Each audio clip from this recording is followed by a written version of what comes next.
अवसर है संत शिरोमणि रविदास जी के नाम पर घोषित ये ग्लोबल पार्क और उस कार्यक्रम में मंच के सामने भी विराजे सभी स्वनाम धन्य अलग अलग क्षेत्रों से आए हुए आमंत्रित अतिथिगण, यहाँ इस संस्थान के समस्त अलग अलग प्रकार के दायित्वान प्रिय मित्रों, इस अवसर पर आप सबका भी मैं जो संस्थान में प्रशिक्षु की तरह आए हुए सारे मित्रों का स्वागत करता हूँ, अभिनंदन करता हूँ आपके नाम। संत रविदास जी, उनका नाम ही इस संस्थान के साथ जुड़ने से हम उनको उस रूप में भी स्मरण करें।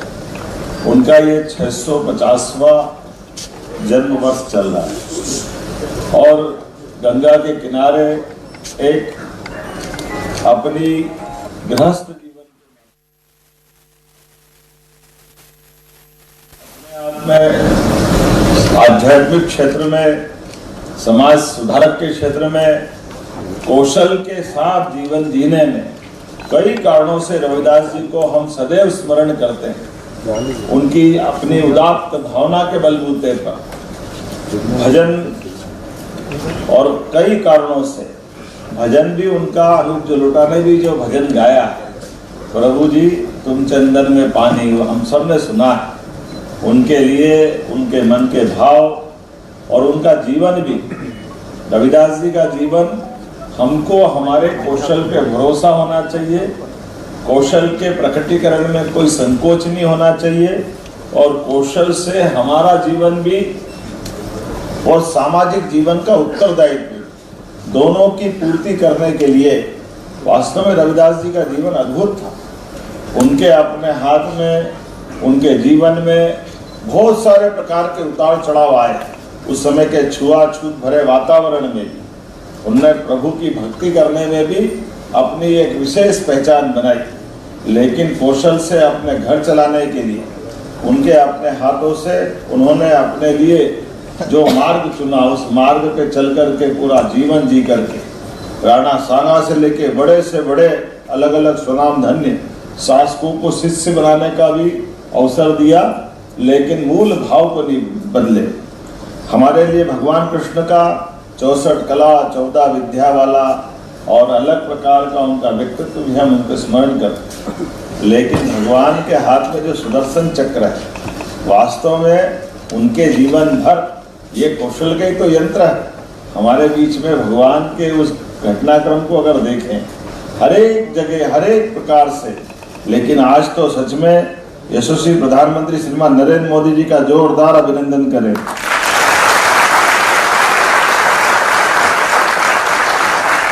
जिन्होंने अपने देश को वर्तमान के दौर में दुनिया के सामने, दुनिया का सबसे बड़ा लोकतांत्रिक देश, लेकिन इस देश की इतनी बड़ी आबादी, लेकिन आबादी के साथ उसके अंदर अवसर उपलब्ध करा करके उन्होंने ये कौशल क्षेत्र को जो प्राधान्यता दी। हमें मालूम है हमारा देश कृषि प्रधान देश है, हमारा प्रदेश भी कृषि प्रधान है, लेकिन केवल कृषि प्रधान से बात नहीं बनेगी।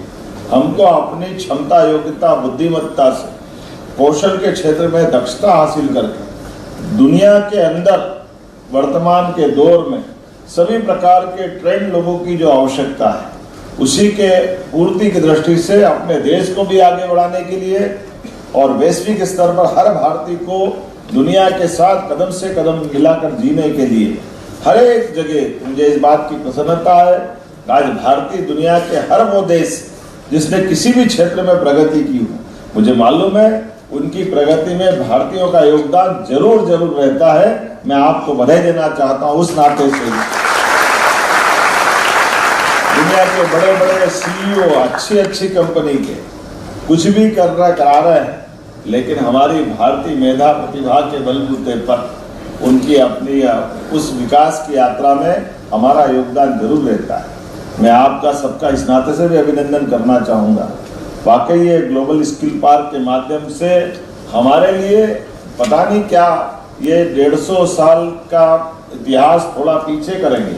1857 के पहले जब हमारे यहाँ पर सर्विस के लिए डिग्री की अनिवार्यता नहीं थी, उसके पहले से प्रारंभिक काल से हमारे लिए कौशल का क्षेत्र मतलब स्वावलंबन का क्षेत्र, और स्वावलंबन हमारे अपने मार्ग से अपने अपने जीवन के लिए जो जिस मार्ग पर चलना चाहे वो अपना प्रशिक्षण से अपनी जिंदगी परिवार के परिवार वर्षों से जीते आए, लेकिन जाने अनजाने डिग्री की अनिवार्यता के बलबूते पर सर्विस सेक्टर को डेवलप करके ये जो बीच में इस पूरे सिस्टम को अलग प्रकार से राजनीतिक कारण भी था, प्रशासनिक कई कारण से उसकी उस समय की उस काल के जो शासकों ने जो लाइन बढ़ाई उसने बड़े पैमाने पर हमारी भारतीय प्रतिभाओं के साथ एक तरह से बड़ा गैप कर दिया। लेकिन चलो कोई बात नहीं, जब जागे तब सवेरा। हमारे लिए आज के समय में पुनः उस बात का समय आया कि जब हम कौशल से अपना जीवन बहुत अच्छे से जी सकते हैं। और यहाँ बैठे युवाओं के चेहरे बता रहे हैं कि आपने अलग अलग प्रकार की और कहाँ से आए। मैं अभी परिचय ले रहा था, कोई बिहार, कोई बंगाल, कोई उड़ीसा, और स्किल के ITI की ट्रेनिंग के बाद यहाँ इतना अच्छा संस्थान है। इस संस्थान के बलबूते पर उनके भविष्य का मार्ग बहुत अच्छा प्रशस्त हो सकता है। इसलिए इस संस्थान से जुड़े मैं आप सबके भविष्य के प्रति भी शुभकामना देता हूँ, आप सबको बधाई देना चाहूँगा। इस संस्थान से जुड़कर जब प्लेसमेंट का मुझे आंकड़ा बताया गया 98.9, तो ये जो हमारे लिए आज के दौर में इसी बात की तो आवश्यकता है। अन्यथा बड़े बड़े संस्थान, यूनिवर्सिटी हो, महाविद्यालय हो, जहाँ से वो दीक्षित शिक्षित होकर निकलते हैं, उनसे बेरोजगारी का आंकड़ा देखेंगे तो बड़ा भारी है।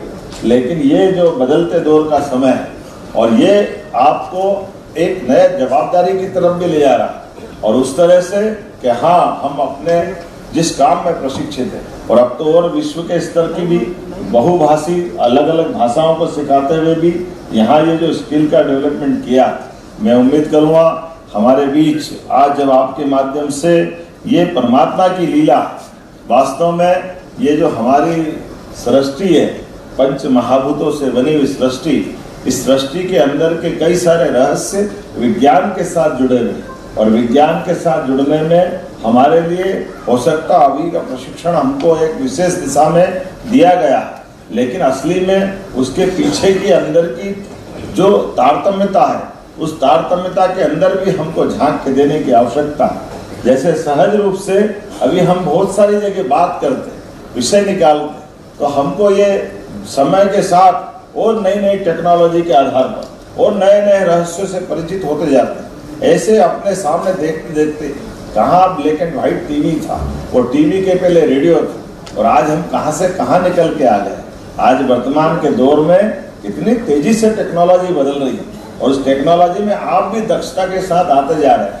आज AI का जमाना, हम सब उसकी तरफ भी बढ़ रहे हैं, लेकिन इसके अलावा भी हमारी जो परमात्मा ने दी हुई बौद्धिक क्षमता है, उसका विकास भी जरूर करते रहे। अपनी बुद्धिमत्ता से, अपनी युक्तिबद्धता से हर एक जगह अपने आप को सिद्ध करें।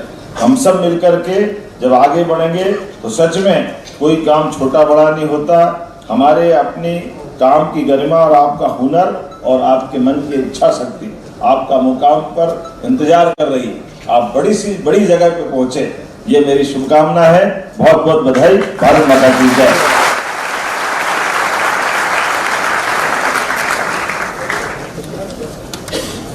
पहले बाइट हो गई है ना। हाँ चले हम चलो अब मैं माननीय मुख्यमंत्री जी से विनम्र निवेदन करूंगी कि वे मंच पर हमारे वजनी शिल्पकार को अरे रुक जा भाई, हमें वहीं आना है। अरे रुक जा यार, केवल रुक जा। श्री मदन प्रजापति जी को